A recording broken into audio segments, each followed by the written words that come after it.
哈，来帮我们一起提问哈，或者是做这个摘要哈，或者做回应。那第一位是来自就加州圣地亚哥大学的讲座教授，那目前是美国复旦大学、加州大学当代中国研究中心主任的赵文词赵教授，Professor Richard Madsen。好消息是，他就是一个完全中文讲得很好的教授。我们欢迎赵文词教授。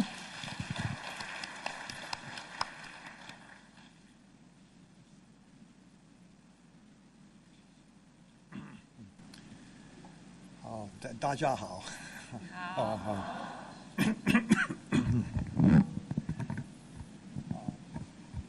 I think I will speak in English because I have to think about what to say about these excellent papers 这些报告都非常精彩，不过因为是刚刚听到了，我要想起来是这么表示我的意见，所以我觉得比较容易这个用英语讲，是吧？所以these papers are really excellent and different. But I am trying to think about common themes, common questions that they all raise. Okay. 刚才做这些演讲其实都非常的优秀。那我想就是我要从中去思考一下怎么样去提问。I think one common issue has to do with the connection between visible and invisible, as Mr. Shi talked about, and another is connected to that is that between the quantitative and qualitative, as Professor has talked about, and a third is it may be connected to that. Material and spiritual. Mr. Stan Shi talked about the Wang Dao, and basically his talk is about leadership and how you get good leadership. And leadership, he says, is based on this Wang Dao. The Wang Dao is an idea that is even bigger than Tzu Chi. It goes back to Mengzi, it goes back to ancient Chinese thought.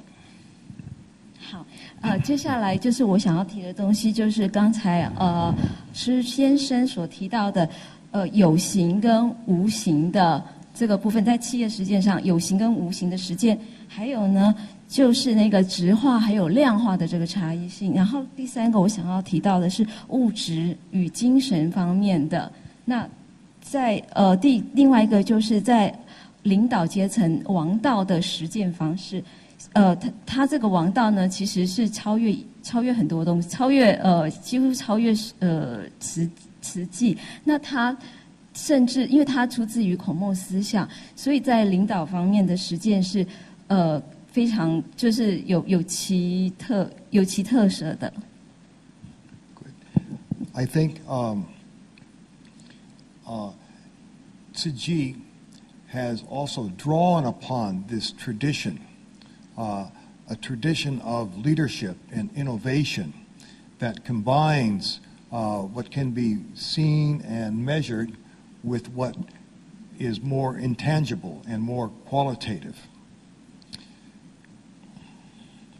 我想慈济所实践的东西已经超越了这个范畴，它已经是更加的就是说在质化分析跟量化分析上，它其实是更超越这个层面的。Issue, a question is how you combine these in education, training, cultivation to produce truly excellent leadership, like you see with Mr. Shi with his company, but also with an innovative organization like Tzu Chi. 所以呢，我想要看的就是说，他如何去结合教育，还有企业领导这个部分。就像慈济，他已经采用了一个非常创新的领导创新的领导方式，这个是我接下来就是想要提问的部分。So you have to develop an interior kind of spirituality as well as exterior skills. The Neo-Confucians, in China, talked about the Wang Dao, but they said you have to be 内圣外王, interior sage and exterior following the Wang Dao, which meant you had to have an interior kind of cultivation as well. I think Tzu Chi has helped to do that in the way it trains its volunteers and, for that matter, a way in which it cultivates its Dharma masters. 那慈济呢，它是透过培养内在跟外在的部分，来训练他的志工，让志工能够在内部跟外部的修炼当中，然后去实践。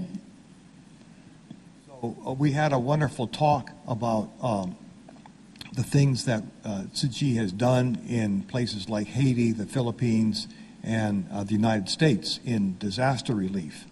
And as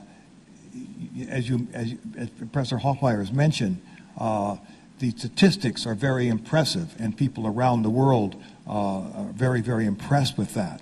But it's also connected in some way with a certain kind of qualitative spirit, which is difficult to both to measure and to communicate effectively to people who haven't experienced it. 那刚才那个 Hoffmire 教授他有提到，就是慈济在海地、菲律宾还有美国的赈灾，他们所赈灾的方式是很难，他们有非常就是惊人的统计数字，可是这个东西其实很难去被直化的。So then Professor Wei also kind of raised this issue when he talked about whether Tzu Chi was a charity or it was a religious organization. 所以刚才魏教授还有提到的一个提问，就是说慈济到底是一个慈善团体呢，还是它只是一个宗教组织？ And the fact of the matter is, as I see it, it is in fact both, but combined in a very interesting way. Tzu Chi is a charity, but not just a charity, it's a modern philanthropic organization that gives aid to people in a very systematic, kind of rational, even scientific kind of way. And that's connected with the spiritual cultivation of the Jingsi Shi and the Dharma masters and Master Zheng Yan's way of leading and cultivating that. So there's a combination, and it's hard to kind of distinguish the two. And it's easier to talk about the external aspects of this and how it gives out aid and so forth, but more difficult to understand how it's connected with a spiritual kind of cultivation and awakening of its members. 就是说，以我的看法来说，我觉得慈济它是结合这两个的，因为我们就是其实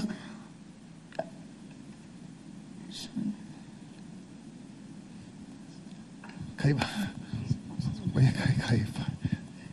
慈济的作为呢，就是我们从外部来看，跟从内部来看，从质性，然后从量化来看的话，量化的部分是很容易去理解，但是在质性方面，对于参加的志工，他的情感的因素等等的东西，也都是非常重要的在考虑着。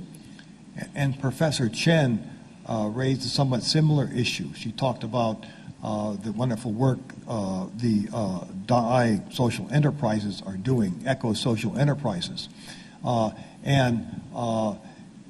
an issue still remains is how doing this is connected with a certain kind of Buddhist and maybe connected with even a certain kind of Confucian cultivation that is made possible through Tzu Chi. 那陈教授所提到的这个大感恩科技，以这个绿色环保生态的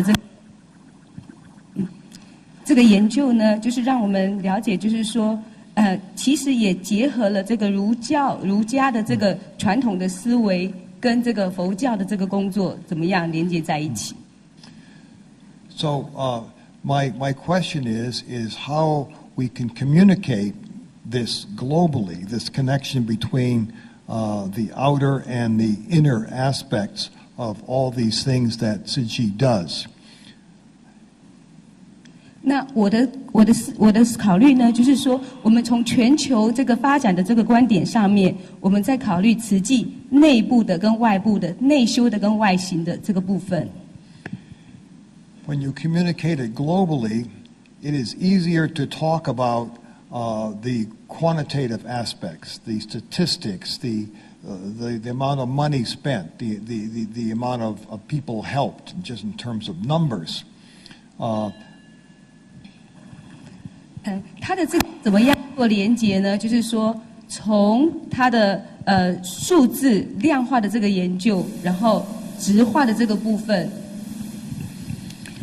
But how to communicate the spirit of Tzu to people who are not directly connected with it, and so that's a challenge. And how would you create a kind of an education globally that can help reproduce this kind of leadership, combining inner and outer, and maybe you drawing upon other traditions rather than just Buddhism if it's in other cultures.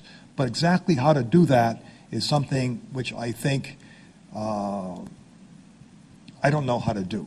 And I don't know if anybody does, but that's something we need to work on in the future. 从刚刚的几篇就是我想教授他的问题就是说像这种外形的比较容易被量化，然后但是呢这个内修的部分在这个精神上慈济的志工的参与这种精神灵性上的成长呢似乎这样的一个连结是比较没有办法那么容易被形容出来，所以呢怎么样帮助这样的一个桥梁、这个连结做起来，还有另外怎么样让这个，例如说这个王道的这个领导，好，这种从领导的阶层，还有从教育的层面，把这样子的一个讯息，尤其像我们也有很多其他不同的文化传统，或者在慈济外围的人，我们怎么样可以把我们在慈济里面的这些感受，可以帮助让其他的人也可以了解。Thank you very much. 非常谢谢你的那个翻译，是这么优秀。